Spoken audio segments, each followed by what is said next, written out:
Good evening, sir. So, I am Efraim Mitch Deganon. So, for today's video, I'm going to discuss the physical injury, slight physical injury, serious physical injury, types of wounds, what is the difference between putrefaction and decomposition. So, physical injury refers to harm or damage to the body resulting from external forces, accidents, violence, or other traumatic events. So, ang physical injury daw is nag-cause na siya og harm or damage sa katao. So, ang causes of physical injuries is accidents. So, kanang nag-drive ka, nakusugay kag dagan, wa ka kabantay na dayro malabay. So, ma-aksidente ka. So, violence, assault, domestic violence. Sports injury, para sa ng basketball. Blockingan ka, mag-cause na injury ka. Workplace accidents o natural disasters, so kanang mga landslide, bagyo, mag-cause of physical injury. So, mo to. So, next is slight physical injury. So, ang slight physical injury refers to minor harm or damage to the body. So, related lang gyapon siya sa physical injury, pero kaning slight physical injury is mga minor harm lang na siya. So, typically requiring minimal medical attention. So, ang example sa slight physical injury is cuts or scrapes, minor burns. So, kaning minor burns is first degree ni siya. Small fractures, sprains or strains, bruises or contusions, minor head injuries. So, ang mga symptoms is mild pain, swelling, redness, limited mobility, and minor bleeding. So, mga na siya ang slight physical injury. So, next is serious physical injury. So, related lang gyapon sila. So, ang serious physical injury refers to severe harm or damage to the body. So, mas lala lang na siya. Potentially life-threatening or causing permanent disability.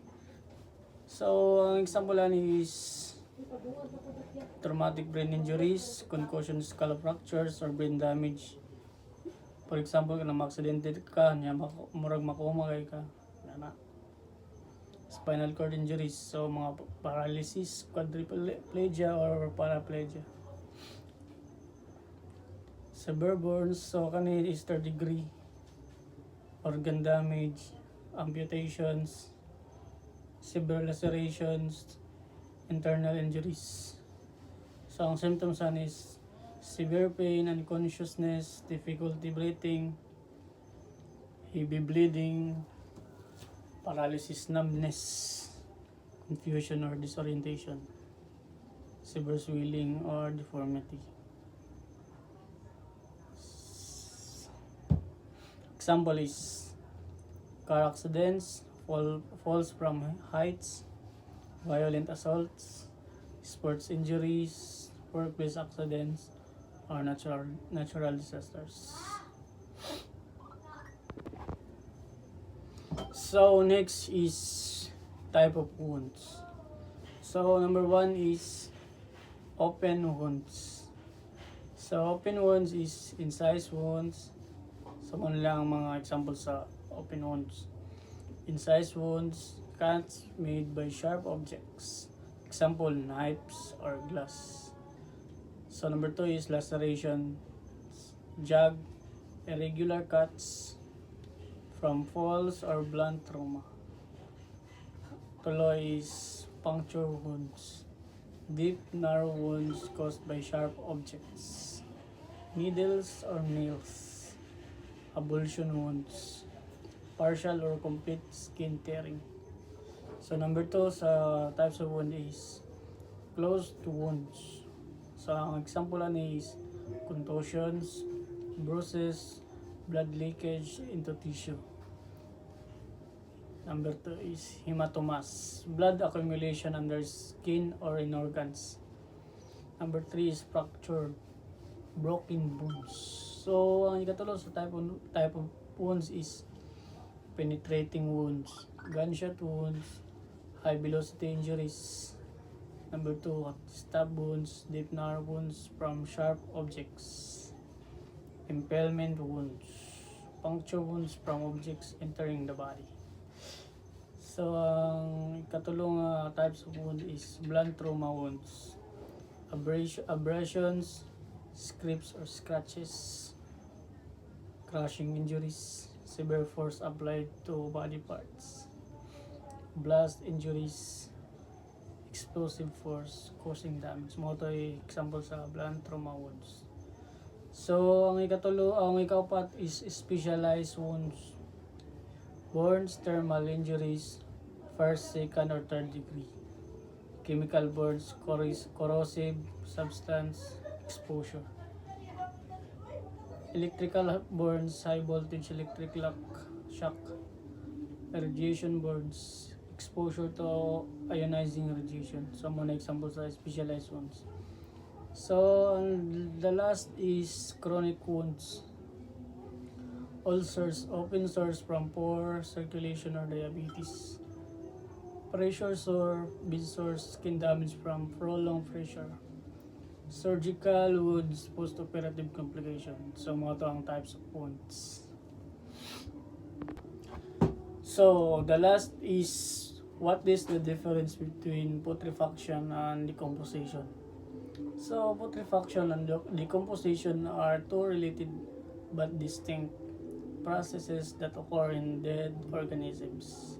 So, putrefaction is non-initially mga stage. Number 1 is early stage. Begins with 24 to 28 hours after death. Number 2 is autolytic process. So, autolytic process, enzymes within cells break down tissues. So, number 3 is softening and liquefaction. Organs and tissues become soft, swollen, and liquefied. So, number 4 is foul odor. So, ang foul odor is release of gases, ammonia, hydrogen, sulfide, methane, causes characteristics putrid smell. And last is visible signs. So, ang visible sign is discoloration, bloating, and slippage of skin. So, mga to siya ang putrefaction. So, direta sa decomposition. So, nagya pwede maka-stage ang decomposition. So, number 1 is later stage, follows putrefaction typically after 7 to 14 days. So, number 2 is microbial process. So, ang microbial process is externally microorganism. So, makuha ni siya mga bacteria, fungi, mo ni nag-cause breakdown tissues. So, number 3 is breakdown of complex molecules.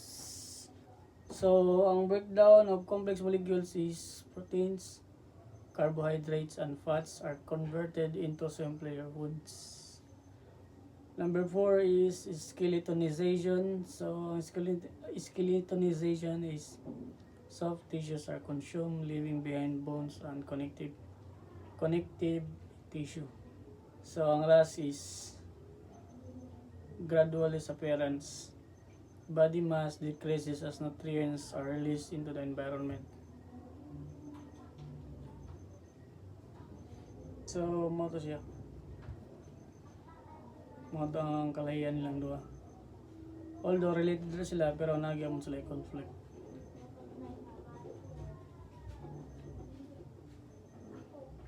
That's all, sir. Thank you.